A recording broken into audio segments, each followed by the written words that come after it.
Welcome in. It is a Tuesday, and it is time for Views from the Stands.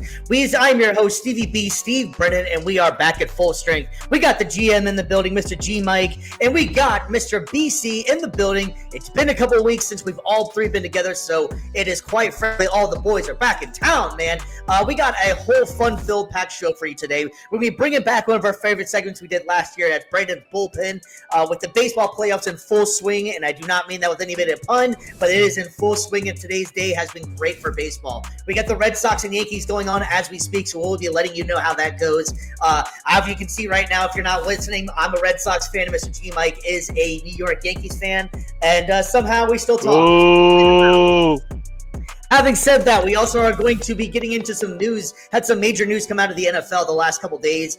Some big injuries. It's going to be problematic for some teams, I feel like. And then we also got our fun-filled Downbad debate to close out the show. And we're also going to go jump back in because we had a lot of fun doing this last week. Our week 5. Going into the power rankings for the NFL. So I'm really looking forward to that one as well. Before we get to all of that good stuff, the Red Sox just got a double, and we got ourselves a game. They're on second and third right up at the seventh. Just wanted to throw that one out there for the live check-in. Before we get into this all good sports stuff, why don't you let the good people know what we got going on? I love playoff baseball, man. Sorry, I'm distracted. Got a whole game going on, man. We're ready to go. All right, man. Mr. G Mike, why don't you let the good people know what you had going on? It's all right. I feel it, man. Baby, Yankees up, though, 1-0, baby. And if you guys are into sports gambling, we put money on the Yankees today, baby. I got a sports gambling channel where we offer daily slips from 10 to 50 to $100 a day of winnings that you can get. We also have an affiliate program where you can make another way that you can make money. If you're watching the live episode, I do not have the link with me. I am sorry of the chat. But if you watch the recorded episode, you'll see it pop up on your screen, and you'll see my social media accounts. Just slide in my DM, and we'll get you on and going, baby. Absolutely, man. All right, Mr. BC, welcome back to the building, buddy. It's good to see you. Why don't you let the people know what you got going on, my man? Good to be back, man. Appreciate it. I mean, you guys been watching long enough. Y'all know the missus and I got that small business, Brandes.media. We got your event photography, videography for weddings, engagements, couples photo shoots. We do family formals. We even do, I'm forgetting already, senior portraits, whatever you guys need. We got it covered. Corporate events, we cover it at Brandes.media. Check out the portfolio online, see for what you're looking for. Create memories that last a lifetime. You know what it do. And then also, too, I got my socials now. It's not necessarily brand new. I've been doing it now for a couple months now. BC the brand. You can follow right there. Or you can see right there on the little handle right there underneath my name tag. That's where I'm posting all my stuff for camera work, voiceover work, public address announcing. Got some big news going to be coming down the pipe later on this week. So you guys keep tuned on BC the brand to find out about that. But yeah, man, just putting the story out there, putting it all out there, just trying to stay employed, show a little bit of the journey and everything, and just kind of, show growth and progress. You know how I do. Speaking of growth and progress, the Red Sox are officially up 2-1 against the New York Yankees in the Bronx. What up, baby? Let's go. Let's go, Sox, baby. All right, man. We also want to give a shout-out to Varsity Sports Nation, man. They've been riding with us for a little while now, and they have on-demand content. The best part is it's easy to use, man. Just download the app. It's on your iOS, your Fire TV, your Roku, Apple TV, anywhere you think about getting it. It's on there, man. You can watch our content on demand, which we've been doing really well with that, so we really appreciate the love and support out there for that. It's a great company. Support the people that's been supporting us. We also we'd be remiss if we did not say that we could get everybody to give us a like and subscribe on their YouTube channel, or just check out all our socials in general, man. We've been doing really well with the Downbad debates and everything we have been going on. So we appreciate all the love and support you guys have been giving us. So please give us a like and subscribe. We're trying to get that up and going. We really appreciate everything, like we were saying. All right, well, let's go ahead and jump into some news. Mr. BC, you ready, my man? Yes, sir. News from the world of sports. All right, man. So we had some major. Do what? I said it's still so awkward hearing myself back, no matter how much I do it. It sounds good, man. It sounds good. So that's also, if you guys didn't know, all our little transition videos are the voiceover is our very own BC, Mr. BC the brand. So If you like those out there, I think they sound really professional, sound really cool. We want to give him an applause, man. So good job, Mr. BC. Appreciate All it. right, so we had some major news, like we were saying at the top of the show. There was 2 significant injuries in the NFL amongst all the other injuries in the NFL.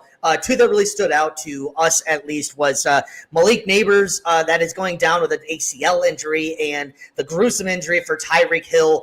He has what's been reported as an ACL tear and a dislocated knee. BC, this one's big for 2 different things, really, because Tyreek Hill's injury, that could potentially be career-threatening, career-ending. He'll never be the same kind of injury. Malik Neighbors is a young buck, so he can probably bounce back next season. Take him a little bit of time, and especially with the advancements they've made with ACLs and injuries, they're able to recover a lot faster. But what's your thoughts on this Tyreek Hill one, man? And the Dolphins in general, they finally got the win, but man, what a loss for the Dolphins. They are probably the unluckiest team in the league for sure. The fact that when Tua is healthy, now you're losing Tyreek. When Tyreek was healthy, you lose Tua. It's just really bad luck for them. And I hate to see it for Tyreek because dude is, for a player that literally his nickname is the Cheetah. Like, this is how he this is how he gets his bread.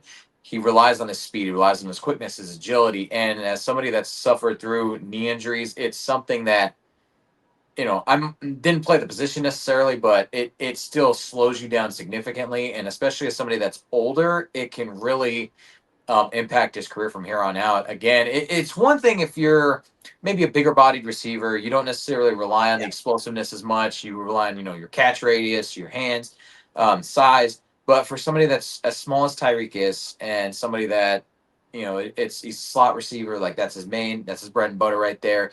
It's difficult. It's the only words that can describe it. Like you said, it's career threatening, and it sucks. It really sucks because he's one of the best players of this generation, regardless of off the field stuff. He's just amazing talent, and to see his whole season ended like that, and on top of that, it was gruesome to watch. Like, my gosh, like just anytime you see like the leg dangling there, and there's no support, no structure to it, it makes you cringe. So obviously hearts go out for him, and hopefully it's a quick, speedy recovery. Hopefully he defies the odds, regardless of, again, at whatever point in the career it is. Like, it's never a fun injury, but like hopefully he's able to come back stronger next year. It's just an unfortunate situation for him, and I hate to see it. Yeah, absolutely. And Tyreek Hill's 31 years old.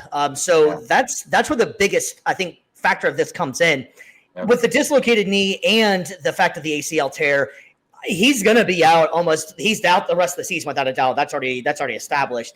It's going to be what's going into the next season, which is going to put him, I'm not sure exactly what day his birthday is. I can tell you in 2 seconds, but March 1st of 1990, March 1st is Tyreek Hill's birthday. So he's going to be going, which is unfortunate for him as well, because he's probably not going to be back up and running at full speed, if he's even able to get back to full speed, until closer probably to 33. Yep. And going into that season, with the contract situation he has going on as well, there's been a whole bunch of possibly him getting traded, him getting wanting out. It's been a mess kind of in Miami with him. It started out fantastic, and it was the best thing in the world, and it's just kind of gone downhill. And I really feel bad for Tyreek Hill in this situation, that he is such an electric player. And this, like you were saying too, this is his bread and butter. It's speed. And once he starts losing speed, I guess it'll really show what kind of receiver he is, if he's going to turn into more of just a slot guy, because he is undersized, like you're saying. So can he turn into more of like a Welker or an Edelman, something like that, that's a possession guy?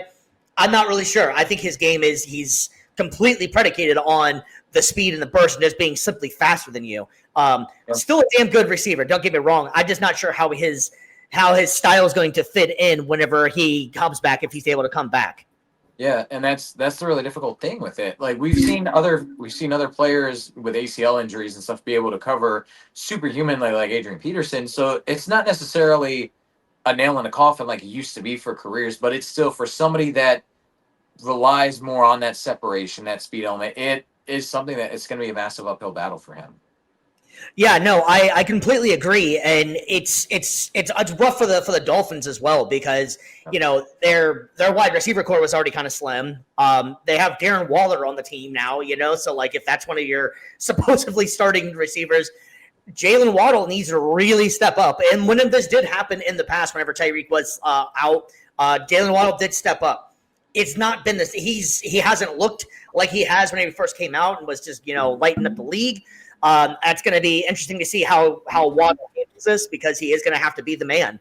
And especially too, if you think about Devon Achane, such an electric, amazing player, but he's brittle too. He's a smaller guy. He's been hurt how many times already in his young career? So Miami's just in a very precarious spot right now, man. I don't even know what they're what they're going to do in that situation. He wasn't the only one hurt, though. Like we were saying before, Malik Neighbors, unfortunately, finally get what looked like a fun, competent quarterback, and first game out there with them, and he gets hurt. Where does the kid go from here, man? Does does he steady the storm and he's going to be all right because he's young, or what, man? How's this going to work out? Well, with Neighbors, it's kind of somewhat of a similar thing maybe with Tyreek in terms of you're going to be out for the year. You're going to be. Question is, are you going to be ready for training camp? Do you rush it back? Do you try to, get him healthy, or do you just let him take his time? I would say, honestly, if he shows progress because he is younger, then just kind of work him back in. But there's a part of me, though, too, that's like, don't rush the young talent back just because he's younger. And there's different degrees of tear, though, too, within ACL. And that's another thing I didn't talk about earlier. There's there's slight tears where there's just a slight little rip in it, and you might just need a few months of rehab. Other times it's a complete detachment like that, and you're going to need cadaver ACL going in there. You're going to need that one, you will need months of rehab and recovery for that. So ironically, in this situation, it's better to just flat out tear than it is to kind of to barely. So like, that's ironic how that works. You would think it'd be the opposite, but it is better to flat out tear it. It honestly depends, though, too, because, again, like I had both injuries back in high school, complete tear in my junior season. That sidelined me until senior year, and then I came back in training camp, had a slight tear, and I was only out for like a month, and I just did rehab, and it strengthened itself. So it just depends on how your body is able to heal up from it. But, yeah, I think a bigger question as well is, and I feel like we're going to start asking as well, like, is the environment playing a role in a lot of these types of injuries? Like turf has been something that, especially at the Meadowlands, it's been, the reputation for it's been absolutely terrible. So it's something maybe the Players Association maybe needs to start discussing as well. Like this is affecting not just older players, this is also affecting young guys. This is affecting their chance to, be able to perform on that rookie contract and then get that big second deal. So you got to start asking the question, though, too, is this something where are we going to keep employing this cheap artificial stuff to save money or whatever, but we're screwing our players over in the long run and we're losing even more amounts of money? So yeah, speaking of that point, the NFL has already said they have had discussions now about the MetLife Stadium turf, because this has happened way too many times and too many star players have been hurt, and it's bad for the league. Welcome back, Mr. G. Mike, man. I know you had a little technical difficulty, man. You doing all right? Dude, man, I don't know what's going on, bro. It's me trying to play this game, trying to do this live. Like, dude, man, it's like I can't have them all both on. I just gotta have one on. I don't know what's going on. Handle the G mic right there. I noticed all of a sudden your thing went out after it went 2-1, though, and that's kind of ironic. I don't know how how that's working. Some bad luck right there, bro. The freaking game, the internet, the live stream, ton of bad luck, man. Geez. Well, anyways, man, we were just going over all the injuries we had going on there, man. We had the Tyreek Hill injury, and we had the Malik Neighbors injury. Wanted to give a special shout out to my man, Mr. Jay Holloway. Went to an amazing concert to go see Mr. Jay Holloway and the Motowners about 2 weeks ago, man. So shout out to Jay Holloway, Jay Cable, amazing artist, and one of my absolute best friends, man. So great show out there, man. So thanks for checking in, Jay. Thanks for checking in, baby. Yeah, so we were saying before, man. So we were just talking about the injuries, Malik Neighbors and Tyreek Hill, man. And what's your thoughts on that one? Man, it sucks, man. You never want to see any type of athlete go down with some certain injuries like that, and especially at the beginning of the season. At the end of the season too, you don't want to see that happen. You don't want to see any of those what could be career-ending injuries for both of them, really. But depends on how hard they work to get back. They really focus on their health and actually do the physical therapy that is going to be given to them.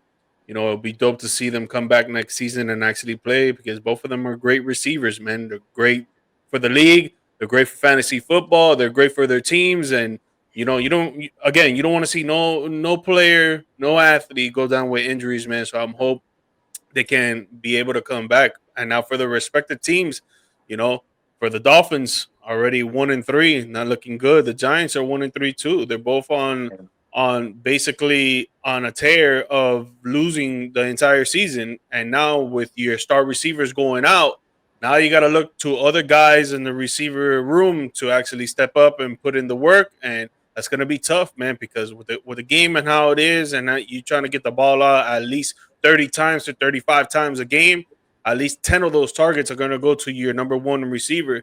Now it's got to be the number two, the number three, maybe number one tight end, the running backs, more checkdowns. So it's going to be tough for the Dolphins and the Giants to actually, overcome this already losing season for them and try to make it into a winning season. Yeah, I mean, you look at New York's wide receiver depth, though, too, including tight ends. You got Darius Slayton, Wan'Dale Robinson, and Theo Johnson. Hey, Theo Johnson got a touchdown. I mean, but I don't know if any of those guys are necessarily game planning around how to stop them. But I will say for the Giants, though, I think the whole situation, it sucks. Don't get me wrong. But I will say, at least they're in a better position, I would say, than Miami and Tyreek. A lot of Miami's players, that core is getting older.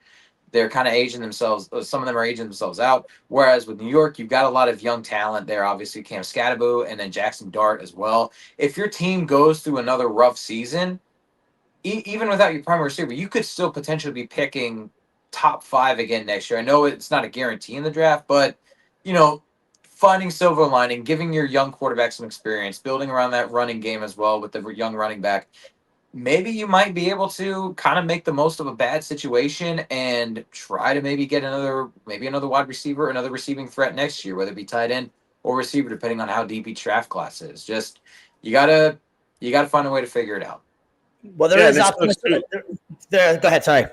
No, I was going to say real quick that it sucks too because I know a lot of Dolphin fans and they've been wanting to try to use Tyreek as a trade value, and now that's gone out the window.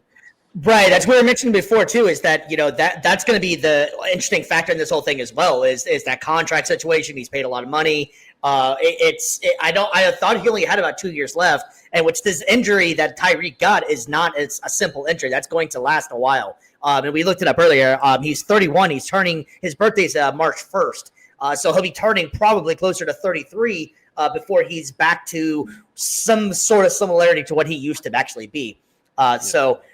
But according to my man Jay Holloway, there is some optimism for the Dolphins, saying the Dolphins can turn it around. So that is keeping the faith.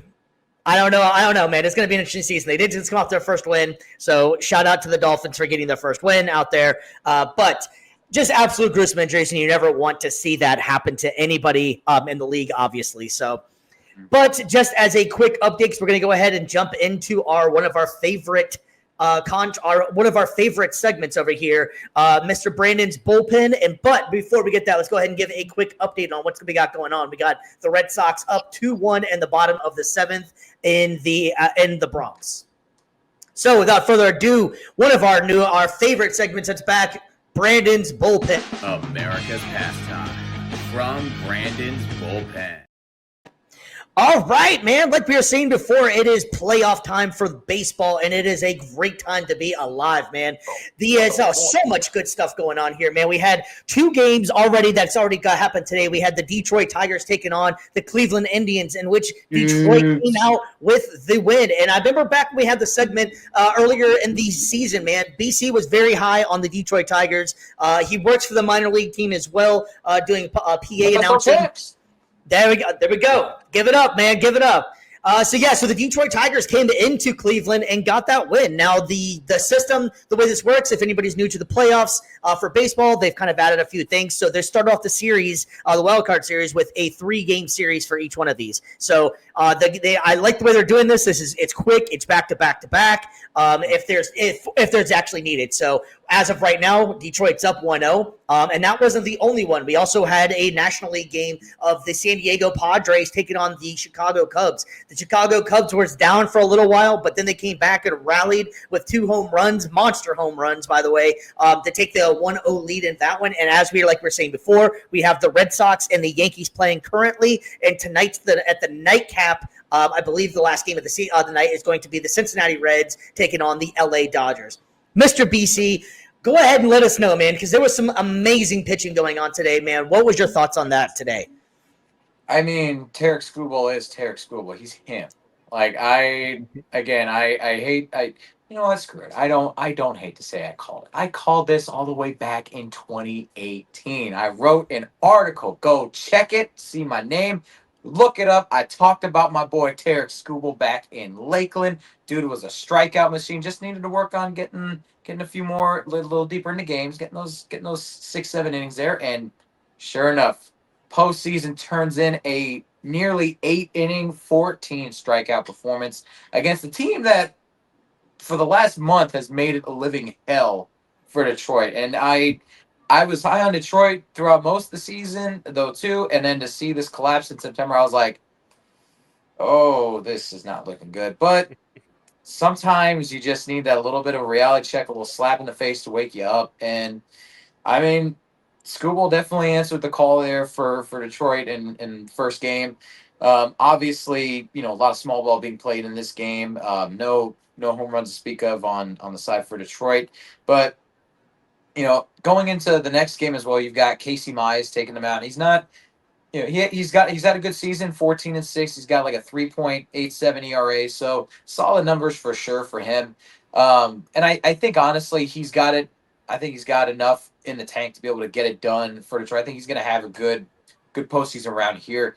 And I just think Detroit. I think the last month again, it was kind of an aberration. I think it was something that for them just kind of shocked their system a little bit. I think they're understanding, like, okay, we got to start waking up the bats. We got pitching staff. We can't just rely on Scoobs the whole time. We got to get all of the arms invested. And I think that now you're going to start seeing Detroit really start to wake up. And I am interested. Don't want to look too far ahead, but if they can beat Cleveland, I think honestly the next matchup in that divisional round against Seattle will probably decide the fate of the American League, at least for this side of the postseason. I was really high whenever we were saying before. You and I did a whole postseason breakdown of each division or whatever, and I was high on Seattle. I thought they had the writing on the wall to get everything going, and they had one hell of a season this year to do it. So I was happy to see that one. Man, the pitching in that game though, on both sides, even Cleveland, they were throwing amazing stuff out there as well. I want to say there was only 2 hits outside of the into the outfield, which is impressive as hell. I mean, baseball, when it comes to the postseason, baseball is so much different, man. Like, you would think that it would be a boring game if there's no hits outside really the outside of the infield. Excuse me, I couldn't get that out. Anyways, but it was so amazing just to watch these guys, these masters at their craft, just throwing just absolute heat, just all kinds of different directional pitches, and it was just a joy to watch, man. Like, they had that exciting play at the plate where they had to go to replay to find out if Cleveland scored. Jose Ramirez got caught in that easy, could have been timed run right there, and just got caught. And it was just a hell of a game, man. It was awesome to watch. Yeah, and that's honestly as exciting as it is to see the offensive numbers and everything. As hard as it is as well to hit a baseball, I would say it's equally as hard to be able to locate a baseball properly. Tarek Skubal is a master on the mound. Like, he's not just one of those guys where a lot of the flack with modern baseball is, okay, you're just aiming for the middle and just throwing as hard as you can and just hoping it sticks somewhere. No, he is so good with his control. Again, 14 strikeouts today, only 3 walks. Super, and going into 7 innings, very efficient, very impressive. And he is, in my opinion, he's the best pitcher in the game right now, regardless of, your Paul Skeens is Shohei's starting to pitch again. He is, I think, don't forget about the starter today in the Red Sox game, man. I know, Crochet. Oh my gosh, led the league in strikeouts. Homeboy is literally like 1 letter away from the same last name as me. That's the funny thing. But great. Again, great pitching is very beautiful to watch. And whether it's you got 99, 100 mile an hour fastballs coming, which next couple innings we'll probably see with Aroldis Chapman with the Sox. Let's be honest, like that's going to be fun to watch. He turned it around this year. What the Yeah, heck, man? Like he turned back the big clock. time, big time. Whatever voodoo magic you guys got in Boston, like dang, like Pat, share some with us. Like damn, we need that. But Got rid of the stench of Devers, man. yeah, honestly, like I think that was probably one of the more underrated moves of of this season was addition by subtraction. But 100%. But yeah, whether it's straight gas or whether you're just got some beautiful bend on the curve, like a good pitcher's duel. If you've seen baseball long enough, it can be a sight to see. So Yeah, it was so cool having day baseball, playoff, meaningful baseball, 1 o'clock game. Like that was such a nice to have. You can listen to on the old school. If you want to listen on the radio, you had something to listen to. G Mike, man, did you get a chance to check out any of that Cleveland and Detroit game? If you didn't, man, you missed out on that one. Negative, and what it sounds like, what you guys are saying, I definitely missed out. That's what I gotta get it back into, man. Baseball. I used to be into it as a kid, man, but as I got older, bro, it just got more boring, bro. And I know now they've done a lot of changes that it makes it more exciting, like the pitch clock and some other stuff. But I still haven't gotten back into it. Yeah, and me and a buddy of mine, we're talking about it at work this afternoon about how that pitch clock I think has changed the way baseball is. That game was over in about 2.5 hours, maybe 3 at the max, which was amazing. Red Sox Yankees games used to take easily like 6-7 hours or so, something like that, because they would take each pitch and it would take forever. Now this game started at 6 o'clock. It's 8:30, and we're already almost done with this game right now, unless something happens, goes to extra innings, But I love the pitch clock. I think it is a great add to the game, and has made it so much more exciting. and I was gonna say I just love the fact though too that when it first got implemented, a lot of pitchers complained about it. They're like, "Oh, we can't have we need more time in between pitches." Honestly, though, it's forced them to take back a little bit, dial it back a little bit from their stuff because one of the biggest problems for the last few years was pitchers getting injured a lot. It still is an issue, but the fact that guys were getting hurt a lot because you're shrunk the time in between to throwing so hard. Yeah, maybe dial it back a few mile an hour. Save your arm. Go deeper into games. Don't try to throw the hardest stuff all the time. And I think that guys like Skubal are showing that, yeah, you can still be one of the best pitchers in the game and not have to throw your arm out in 4 or 5 innings. You can still have control, command, and pitch deep into games and be successful. And I hope that's one thing that does change in baseball. Yeah, I agree. So what was your thoughts on the Chicago and the San Diego game? San Diego seemed like they were in control. Pivetta was just dealing the entire game, and like it was going awesome for them. And then Chicago got hot and got a couple home runs within the same inning, and that's all they needed to get that going. The flash of the Padres is extremely fun, but I like the offense of the Cubs. Man, the Cubs have been one of the best hitting teams all season, so it was impressive to see. They've just been far more consistent, and with San Diego as well, like they're fun to watch, and they had one of the best bullpens in the entire season. But then when you lose not one of the best setup man in baseball, and Jason Adam, former Rays legend, all-star this year, and just there was I saw the injury on like when it happened. It was awful to watch, but when you lose a guy like that, it can really derail your entire bullpen. And as you saw later on in that game, they just started to lose steam. They just started to give up those runs when, let me take a look at it here. Yeah, their main guy made it through 5 innings, 5 innings, 9 strikeouts, and then the bullpen did a decent job, but they gave up 1 run towards the end there. That really does make the difference, though, when you have guys that you can put in, even if they're not your closer. If they can get you to that point, though, hand the ball off to him and you still got the lead, that definitely helps. Or if you hand the ball off and there's less of a lead or less of a deficit to deal with, it makes a difference. So, like you said, the flash is fun, but Chicago's just been, I think, the more consistent team this year, and I've got them moving on to the next round in this one too. Yeah, they actually have also been one of the best defensive teams in the league as well. Just as a quick update, we are going into the bottom of the 8th of the Red Sox-Yankees games. Red Sox are up still 2-1. Going into that game right now, we'll go ahead and branch into that one. It's the Red Sox-Yankees, one of, if not the greatest rivalry in baseball, and if not all sports, really, it's still awesome.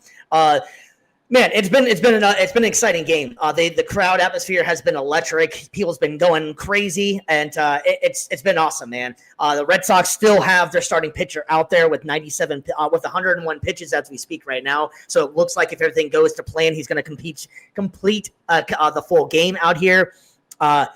G Mike, it's your boys. I know you've been watching this game closely. What's your thoughts on this one so far, man? Dude, we've sucked at hitting the whole damn day. There's only been a few players that actually been doing their job. Like you just mentioned, Crochet, that's how you pronounce his name. He has 9 Ks already, 9 strikeouts, so he's pitching phenomenally right now. Yeah, no walks. And the Red Sox, they're hitting pretty decent. They're not hitting so bad, but just with the overall look in the game, it looked like in the beginning we had the game and we were going to take off with it. And then when it came down to the 6th inning and then starting at the 7th, the whole game just flipped around. And now the momentum's all on Red Sox side. They might take it on the road. Yeah. The Red Sox have played the Yankees fantastic this year. It's been kind of a change that has been from the past. In the past, the Yankees have dominated the Red Sox pretty well. But this season, it's been a turnaround, and the Red Sox have really done great. I think you guys are 9-4 against them, right? Something like that. Yeah, they won the series against them right now. So we got another strikeout for a Crochet, man. The Red Sox are looking really good right now. I don't want to get too ahead of myself as a Red Sox fan, but this is looking pretty good for them right now in game 1. So I'm excited about that one. Mr. G Mike getting some love out there, man. So my brother George, boy Manny, baby, the boy Manny, what's good? Yeah, man. So it's been exciting. Like we're saying, we'll keep this game as up to date as we can as this thing's going on. So there's one more game left of the night. It's the nightcap game out here. It is the Dodgers and the Cincinnati Reds. Cincinnati Reds obviously have, I think, one of the most exciting players, Ellie De La Cruz. If you don't ever try to watch baseball, he's one of the most. What's that? I was gonna say biggest boom or bust guy in the majors. Oh yeah, he's one of the most exciting players to watch if you're looking for someone to watch in this one. If you're looking for someone to watch and you're trying to get back into baseball, he's an easy guy to root for. He's an amazing talent out there. But of course, you got the man, the myth, the legend, Shohei Ohtani on the other side. And in my opinion, I could say with confidence, I feel like he might be the greatest of all time. He is just absolutely killing it out there. So thanks for checking in again with us, and we're going to try our best to keep this thing going. Yes, sir. But G Mike, you got any thoughts on this LA and Cincinnati series? Not really, man. I just got for sure. I took Dodgers to win that game. I think the Dodgers are home. They're a great team, especially this year. But they've been for the last few years already against the Reds. The Reds are a pretty good team too, but I just don't see them beating the Dodgers at home. So I got money on the Dodgers. What about you, SBC? I was gonna say same. Dodger. Well, it's interesting with LA because the position they're in, they're the 3 seed. A lot of people expect them to be a lot higher, I think, this year than what they actually put out. But I think that honestly helps them. I think that takes some pressure off them. And I think that with not as much weight on their shoulders as probably a lot of previous world champions have, they could probably go all the way with this. Because, again, I think they play at their best when the pressure isn't as intense, in my opinion. Which, again, it's a big market city. It's the second biggest city. Second biggest market in the MLB, so you think they'd thrive on pressure, but no, they crumble pretty quick. So I think this one will be a pretty easy one for them, and it'll be kind of a prove-it statement for them as they go on to take Philly in the next round. Yeah, I think the Dodgers need to go in and play. I think they need to go in and dominate, and because Philly is a very interesting, scary team as well. So I think they need to get that momentum, get a couple good right games going in there, and really move on. I think to the next round to take on the Phillies, which that's going to be an exciting series as well. Yeah. Philly is basically the Ellie De La Cruz of baseball teams. They're the biggest boom or bust team too. They will either hit bomb after bomb after bomb, or they're going to strike out and strike out and strike out. So I totally agree. I totally agree. Kind of, it's very boomer bust, just like the fan base. So, dang. All right, so just an update real quick. So before moving on right now, the Yankees got a runner on first. It's 1-2. Crochet is up to 113 pitches. Let's see how this one plays out, man.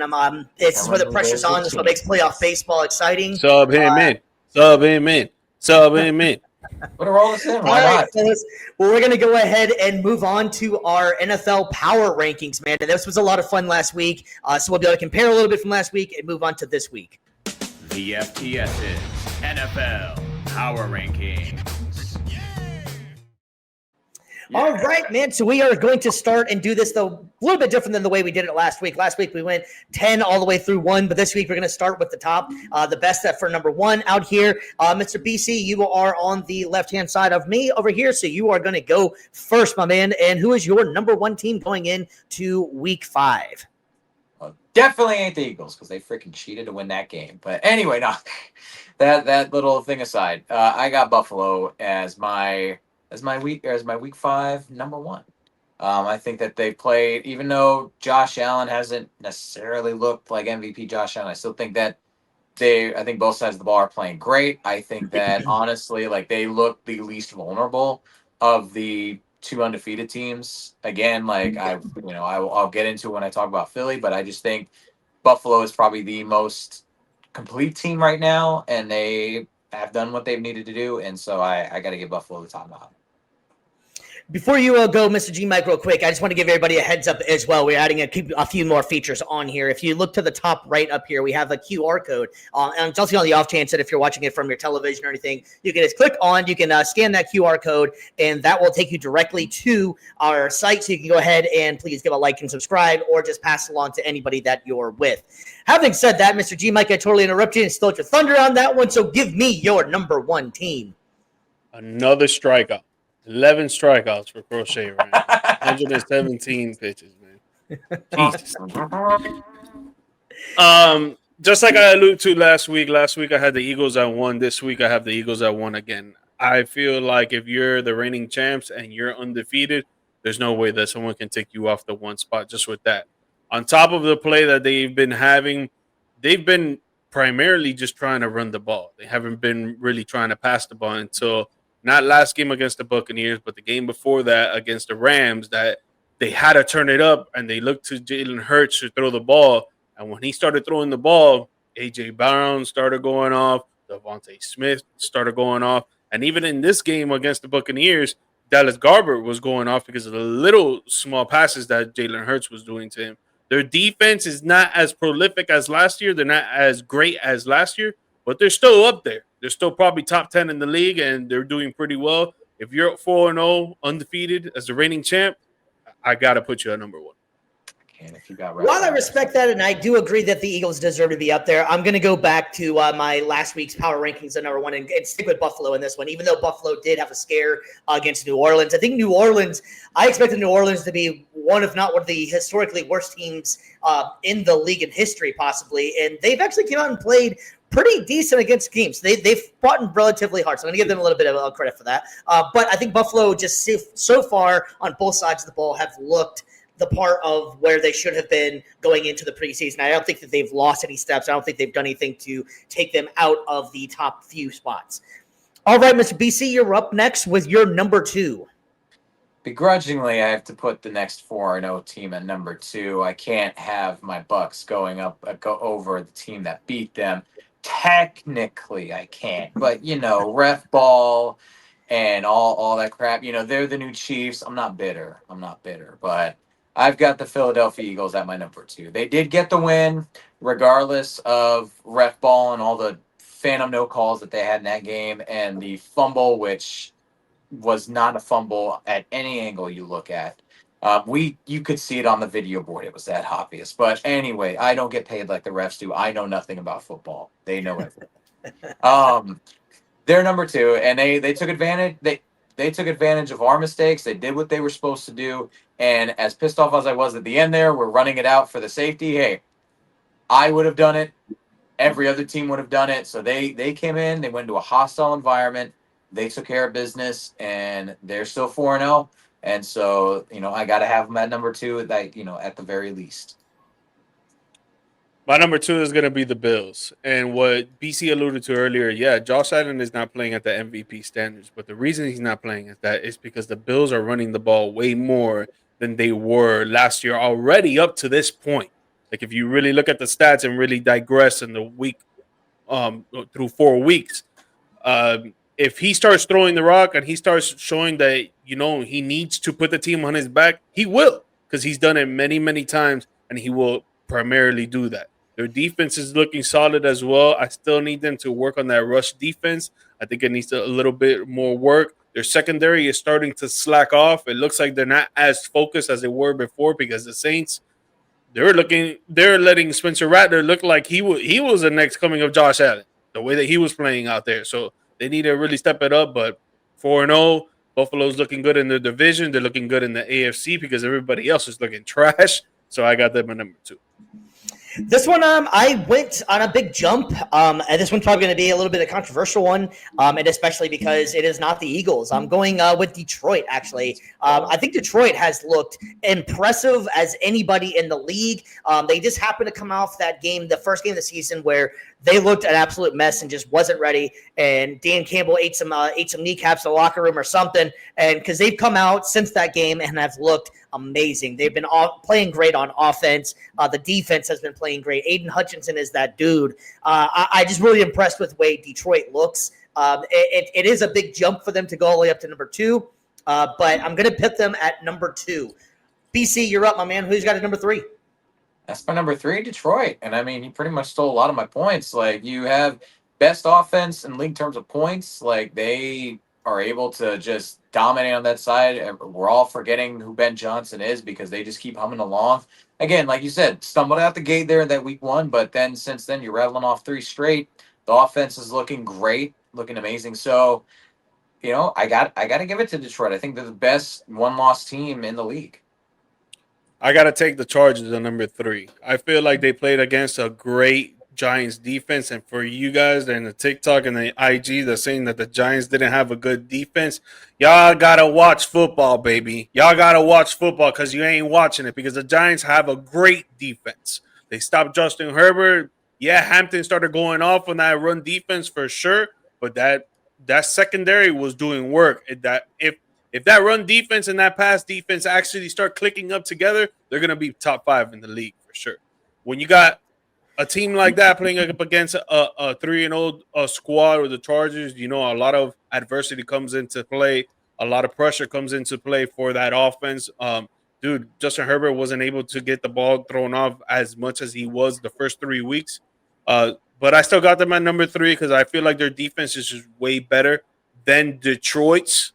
So that's why I put them at the number 3 spot, but it's just neck and neck there with the 3 and 4. Yeah, and one more thing on the Lions as well is that they did happen to take on the Packers, who did. Everybody was ranting and raving about how great their defense was first game of the season. So that was a tough, difficult matchup to have to start your season with an in-division rival that knows you obviously pretty well. So that was another reason why I had Detroit up there, giving them the benefits out, even though they did have a loss. Having said that, so my number 3 team is, I'm not going to disrespect the Eagles completely. I'm going to put the Philadelphia Eagles at number 3. You cannot deny the fact that they have won, and it hasn't been pretty. They have not lost, excuse me.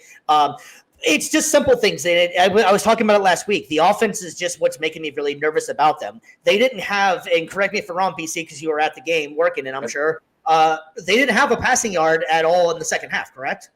No, Hurts was 0 for 8, so...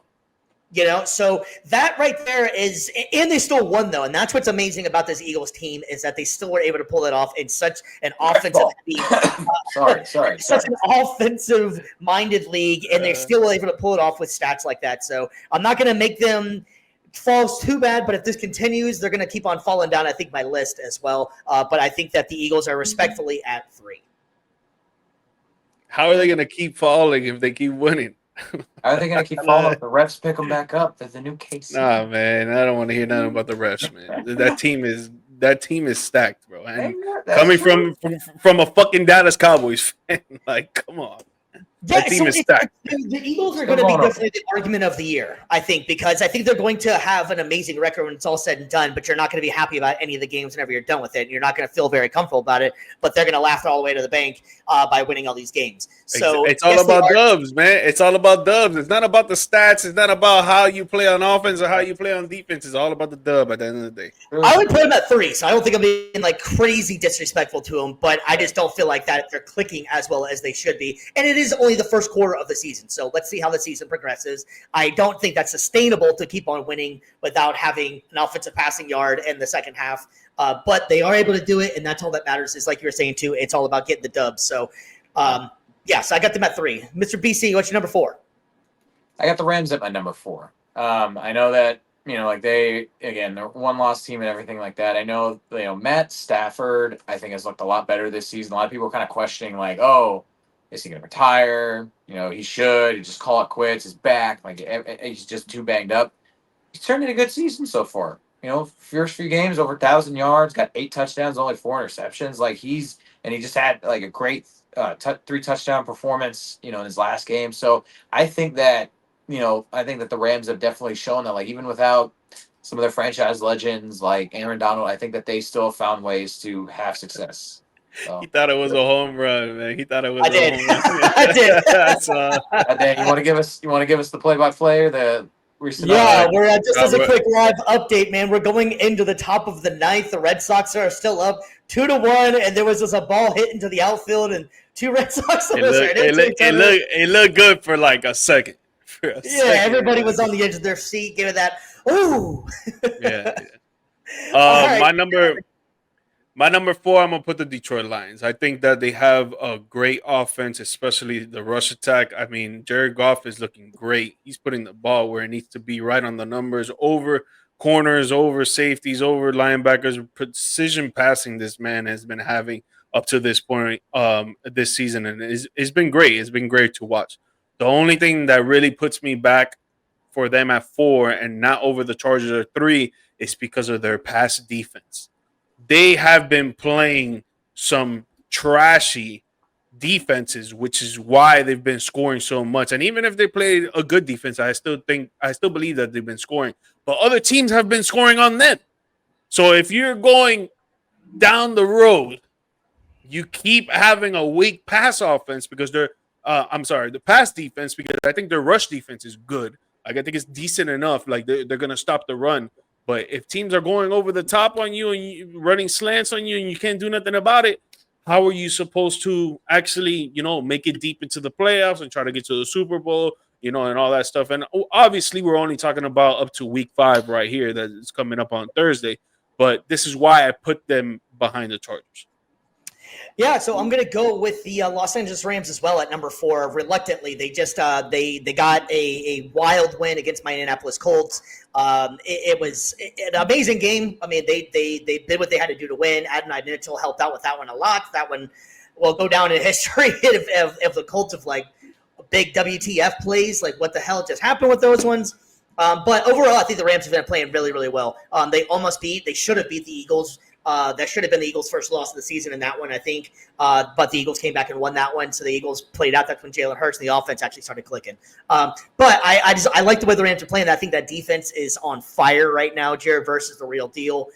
Matthew Stafford, man, that guy is such an amazing player at his age, and he's just redefining that whole age is just a number thing for quarterbacks if you're able to play. Like me and G Mike were talking about last week, BC. This dude was literally getting epidurals just to get on the field, and this guy is still throwing 300-some yards and still looking like he's like 20-some years old out there, man. Just an ultra smart player and knows exactly what to do and where to put the ball. And you cannot deny how well, I wish I could take it back for our offensive player of the year, Puka Nacua. My goodness.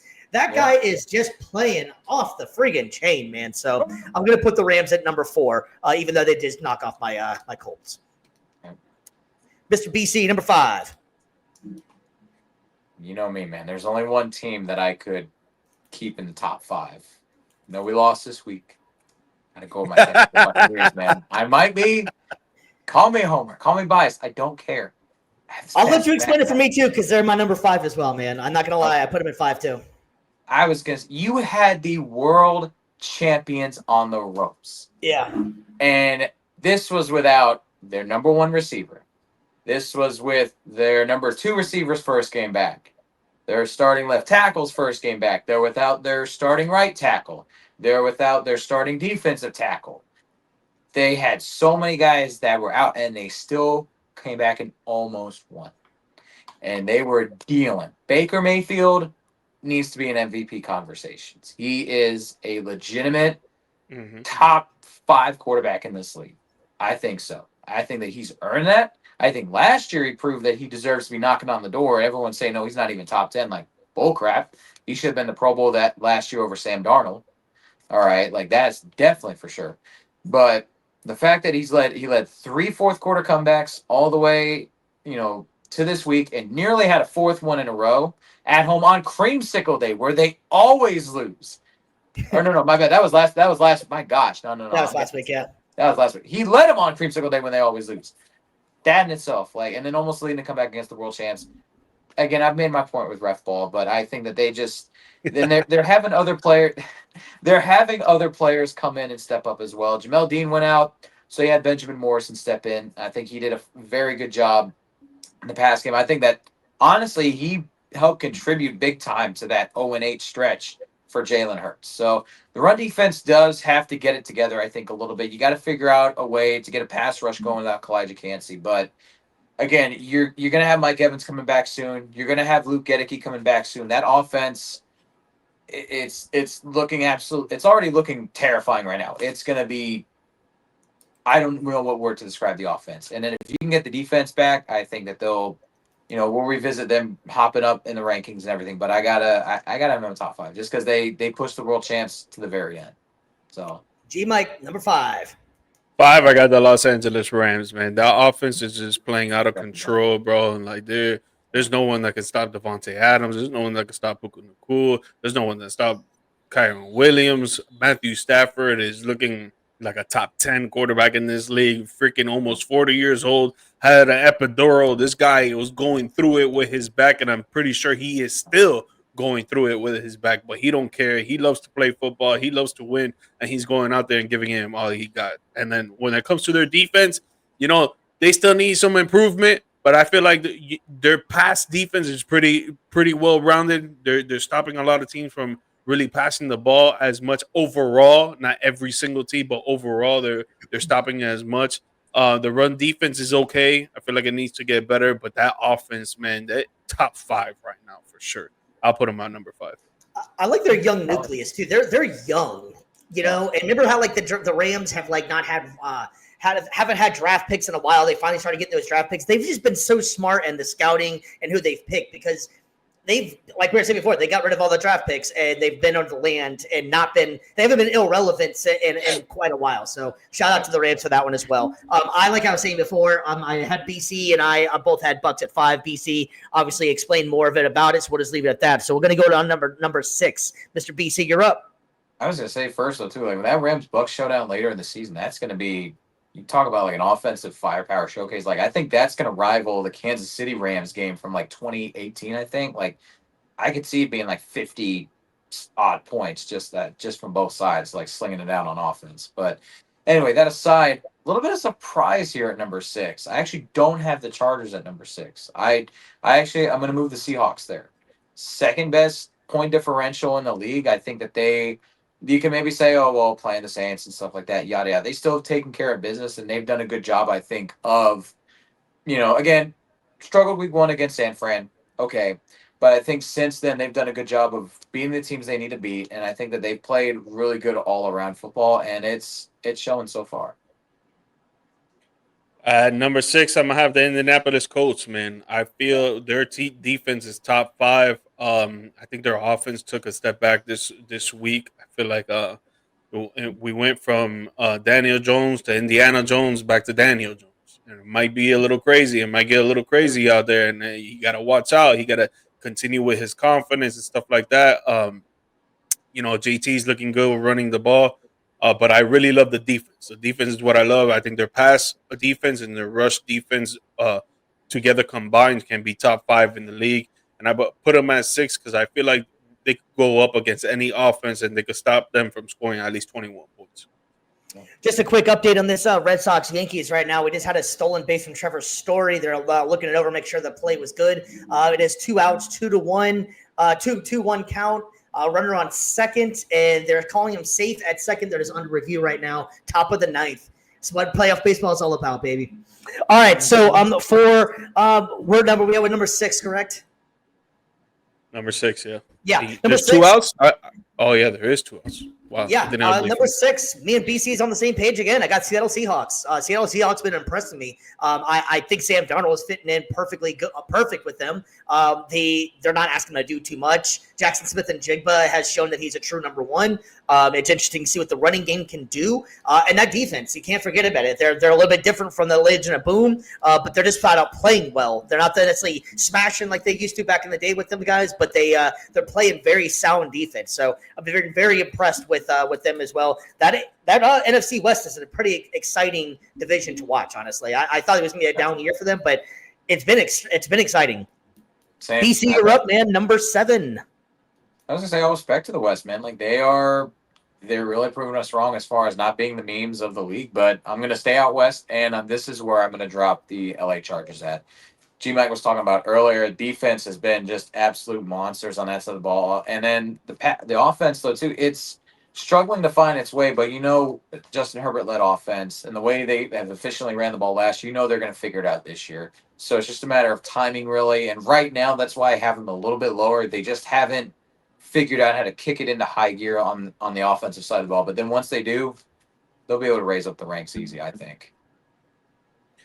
So last week I had number 4. I had the Packers. This week I have them at number 7 because they started off the year with a great defense, and now it's looking like it's taking a little downward trend, going up against the Dallas Cowboys offense. That yes, they're number 1 in the league, but if the Cowboys have the worst defense in the league, there has to be this type of, okay, we need to get this stop now and not let them score this drive. And there wasn't any of that on that Sunday night football game from the Packers.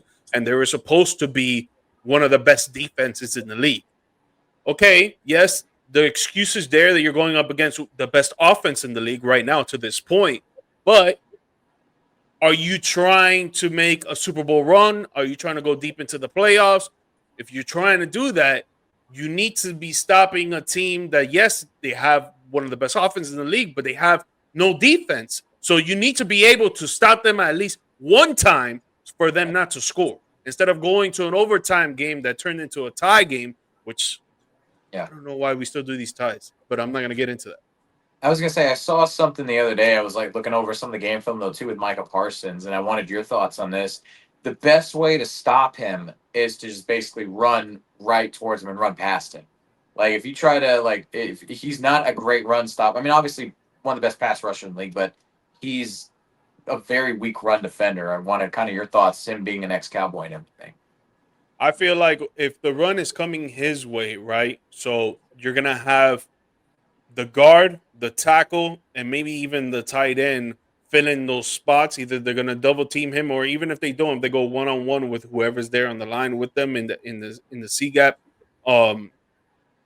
It's hard for him to get around a tackle like that to try to get the running back tackled, right? Most of the time it's going to be 9 out of 10 times it's going to be the linebacker that comes up into the gap or goes in the outside of the gap, or the corner or the safety that's coming down strong that is actually going to make those tackles.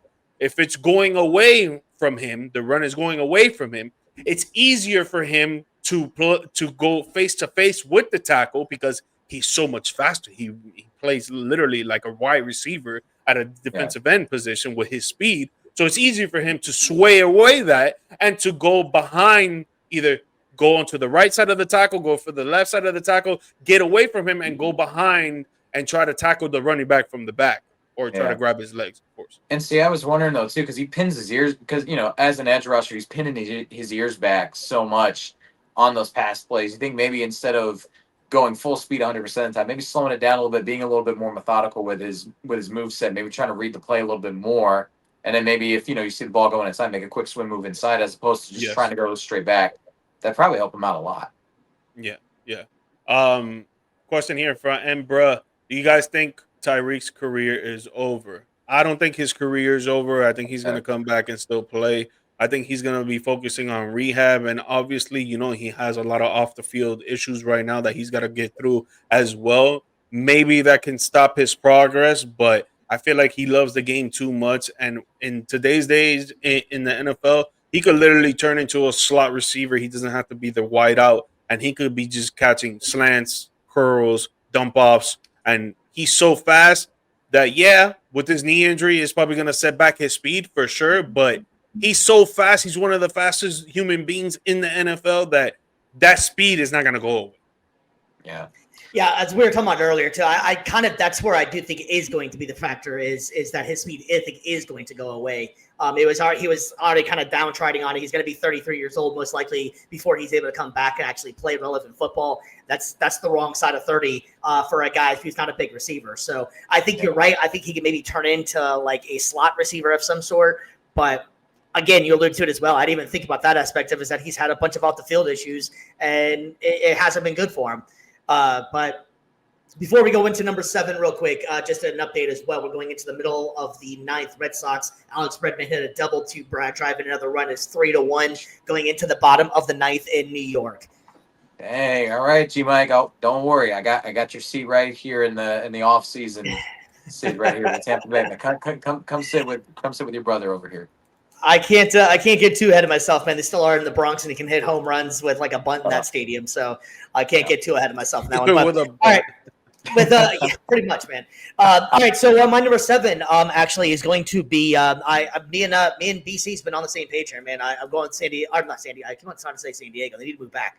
The Los Angeles Chargers. I thought they should have dropped a little while. I had them at number 3, I believe, last week, but they did lose to the Giants. And you know, Jackson Dart did have a pretty good game. Justin Herbert didn't look anything like a shell of himself like he has the entire start of the season. I think the Chargers will be able to bounce back and get some stuff going again. But the biggest thing for the Chargers is their offensive line is going to be going through some struggles now, man. Joe Alt went out, and they are already down Slater.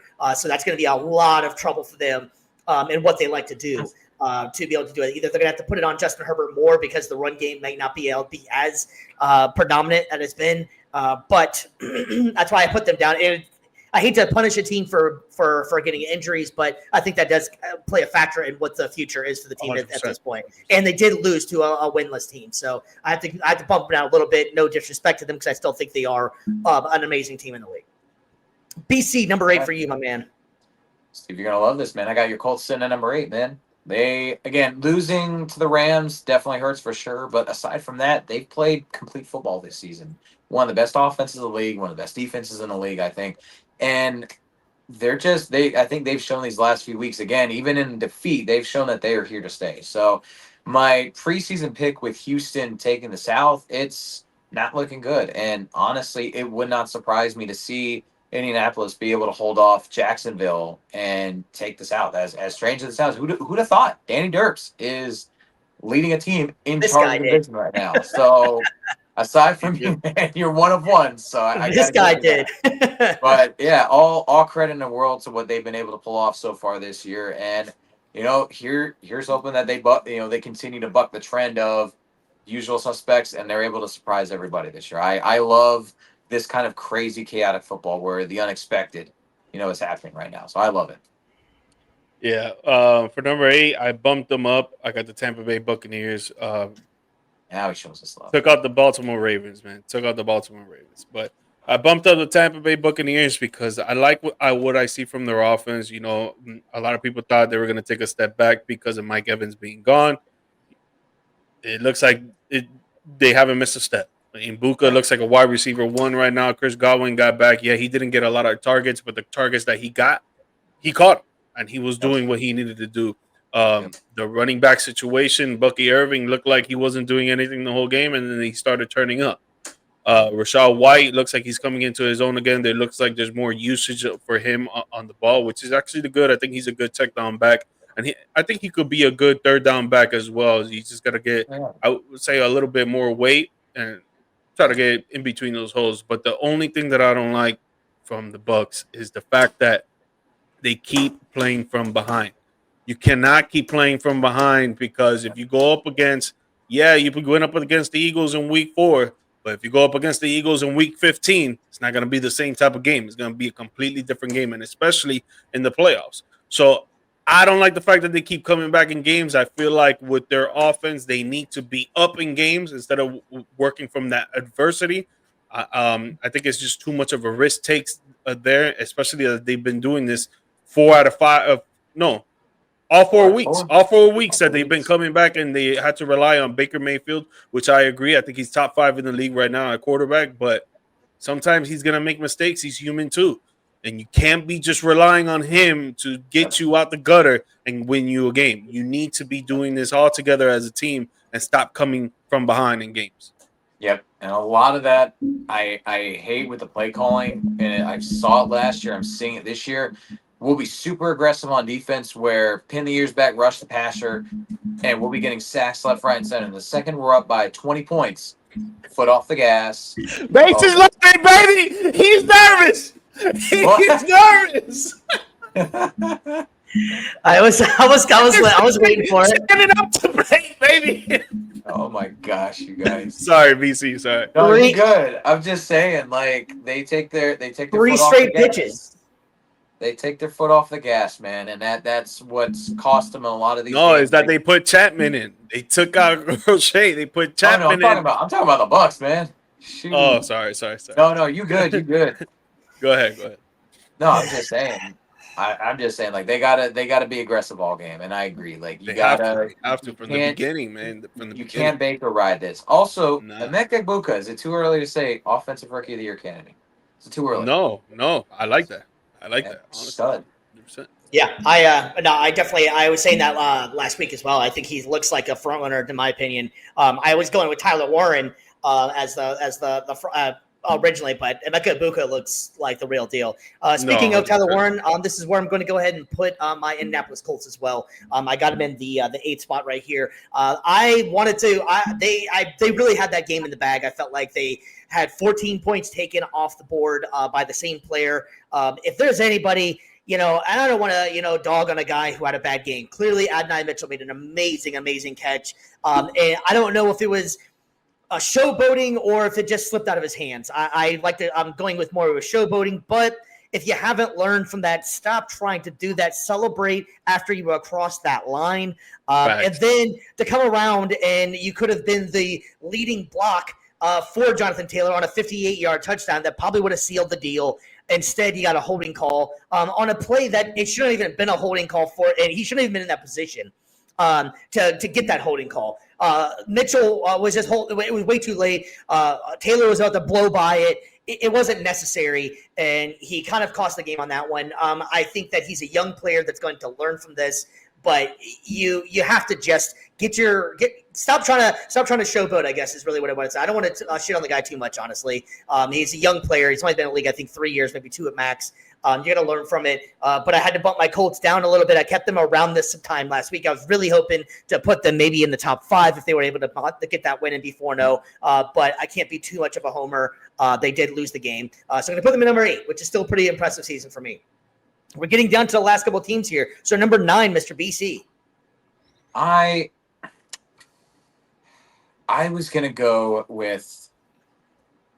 I'm starting to rethink my list a little bit. Like towards the end here, I kind of am. I had an idea of who I wanted number 9 and 10, but now I'm a little torn. I'm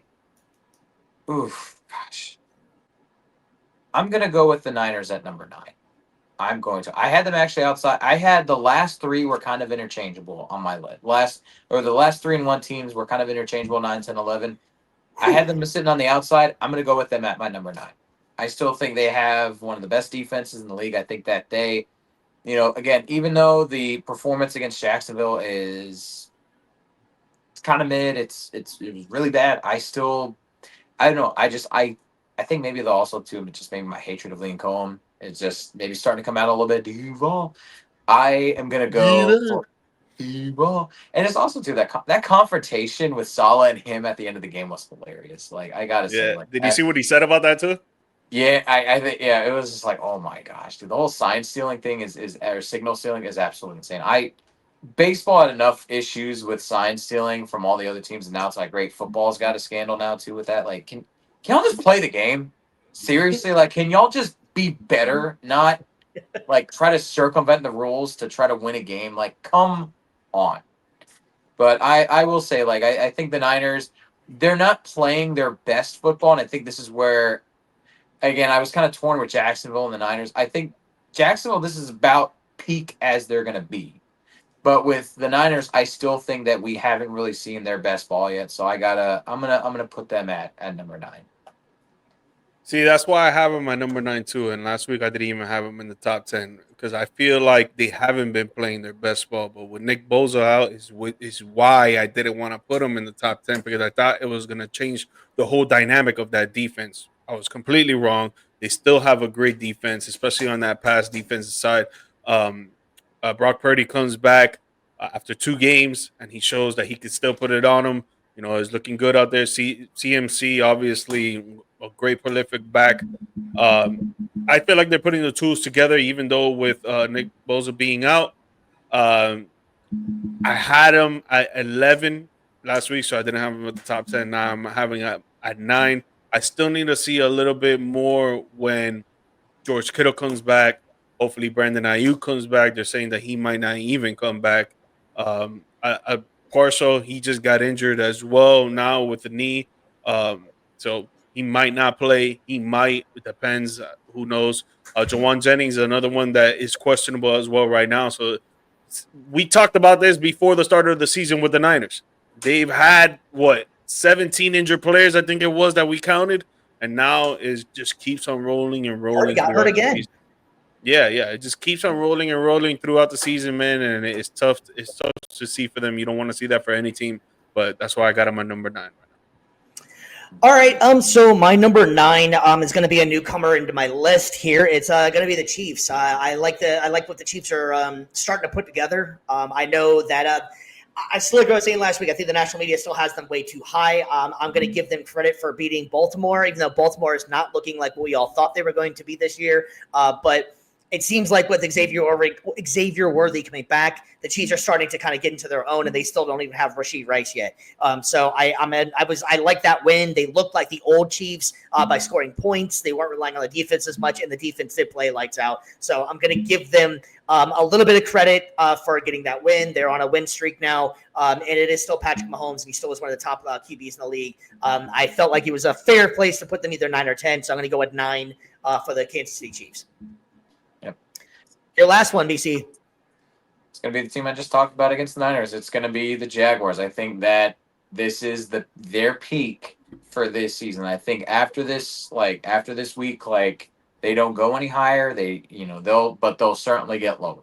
So, and again, they've done what they've had to do, regardless of how the game went. Like they did, obviously, they got the Niners number that day, and they got the dub for sure. But I just don't see. As good of a coordinator as Cohen was with the Bucs, and as good as an offensive mind that he is, I don't see. And I think, and that's the ball game, fellas. How do you go bases loaded, 0 outs, and goes 3 straight, bro? Jesus, man. For my number 10, I got the Seattle Seahawks, man. I didn't have them in the top 10 last week, but I feel like they deserve it now. I had the Minnesota Vikings there. I didn't like the way they played offensively in these last 2 weeks. One was against the Cincinnati Bengals. A lot of people were saying they're one of the top teams and this and that. I was like, they're playing the Bengals. Bengals don't really have an offense, so I can't really give them that. But I love their defense, right? Now, last week, didn't like their defense as much against the Pittsburgh Steelers, man. I know it was a overseas game. There's a lot of variables that goes into that with jet lag and not being able to practice over there on time, not be able to getting enough sleep. Your sleep schedule gets turned up. Food is different. Routines are different. Routines are very important to athletes. If you guys do not know this, and I know there's variables to it, but I just didn't like that the defense was playing up against the Pittsburgh Steelers offense that hasn't really been showing much. DK Metcalf looking like Jerry Rice out there against what's supposed to be a top 5 defense in the league. So I kept them out of that, and I put the Seahawks in there. I love the way they're playing offensively. Sam Darnold continues to prove me wrong.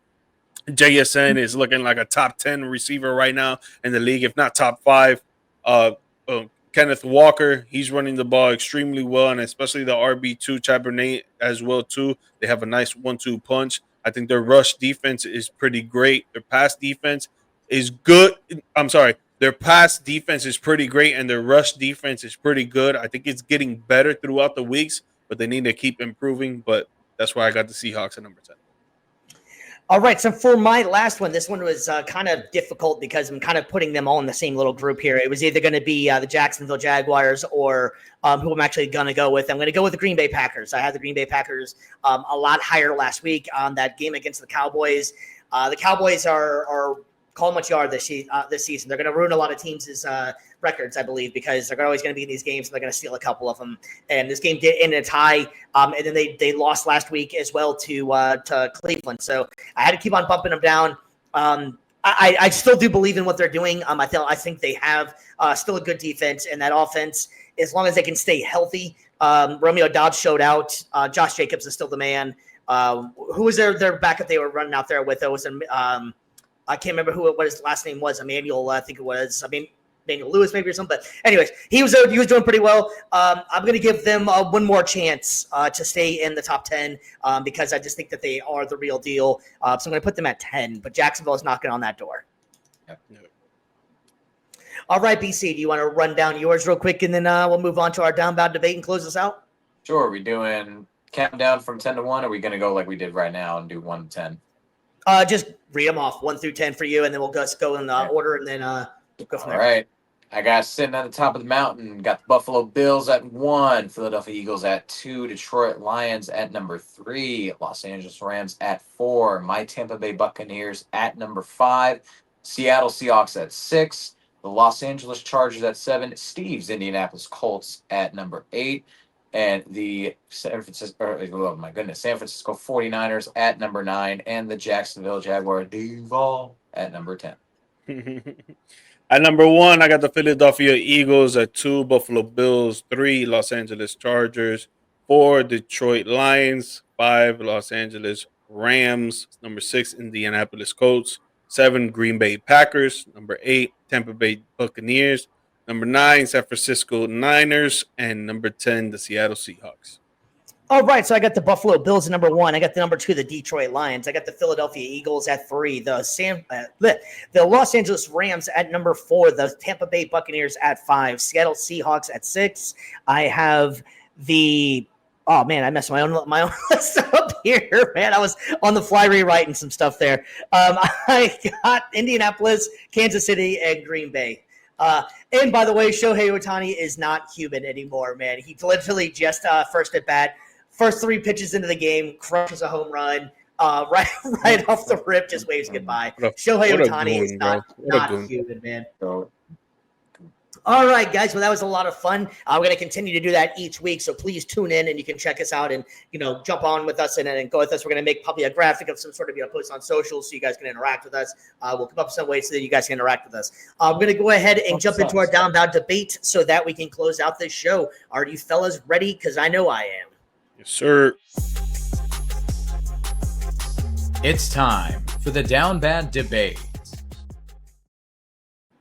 All right, tonight's Down Bad debate is going to be a fun one. We have ourselves a little bit of an interesting one here, and it's going to be which of these big 3 is the best duo in the league right now.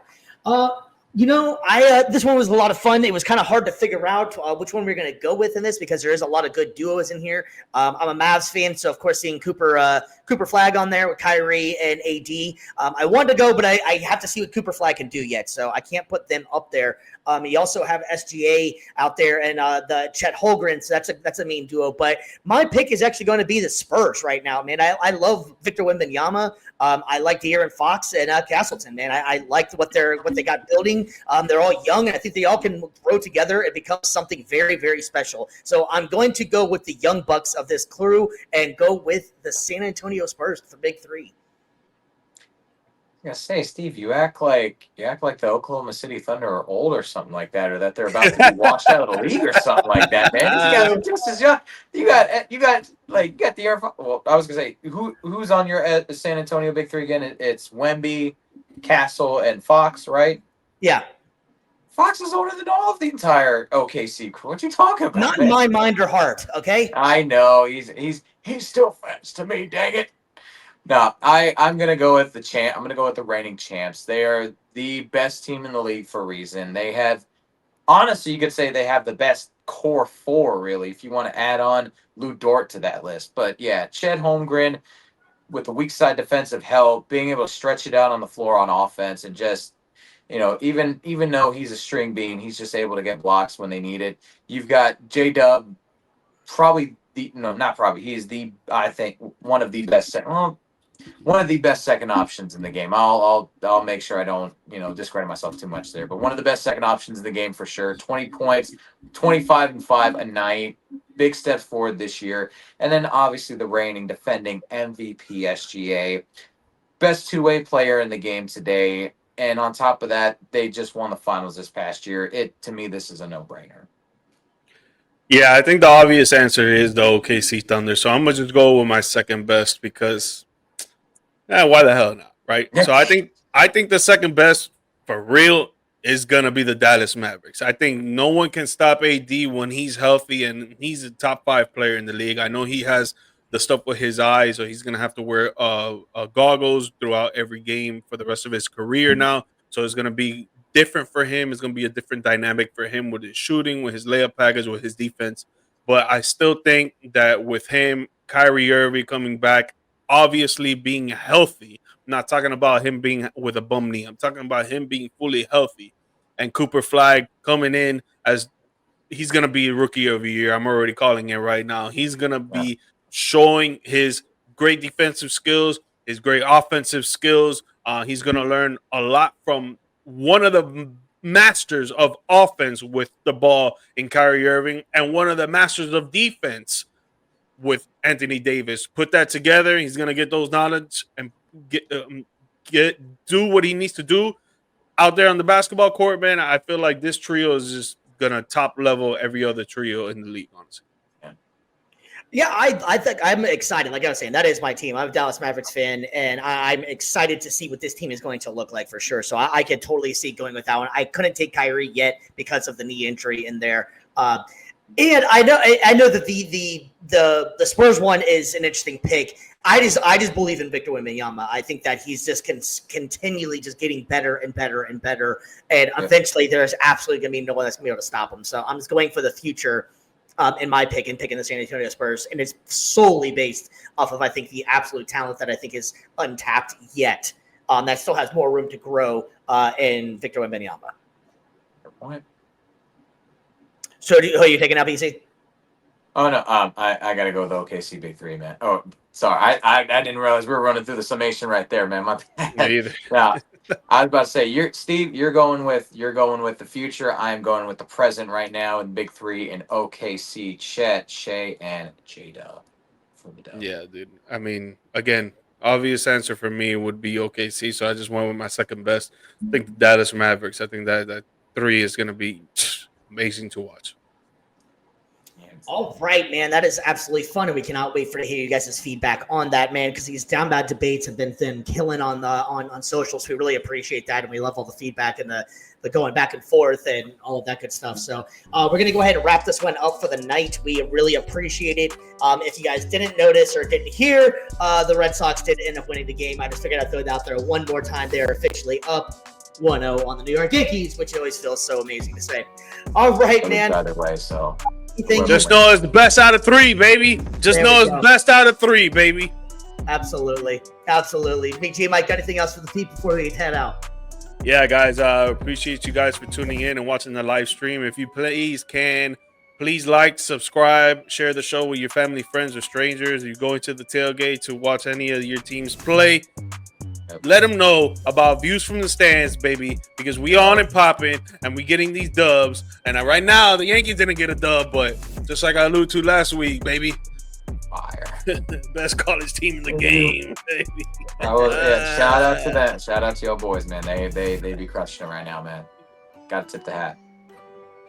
Tip of the cap, and that is going to end it for us tonight. Like we were saying before, please go ahead and give a like and subscribe if you got time. Give us a 5-star review if you can. We're also, like we were saying before, we haven't really said it enough. We are on Amazon Music now as well. So if anybody out there uses Amazon Music, we are officially on there. And every episode, you can always check us out on there. So we really appreciate everything you guys have done for us, and we are going to call it a night. And we will hopefully, if everything goes right, we will see you Saturday. We got a big UFC fight coming up. We got some college football, Miami, FSU. There's a whole bunch to get into, man. We really appreciate it, and we will see you guys. After nose. And we will catch you good night.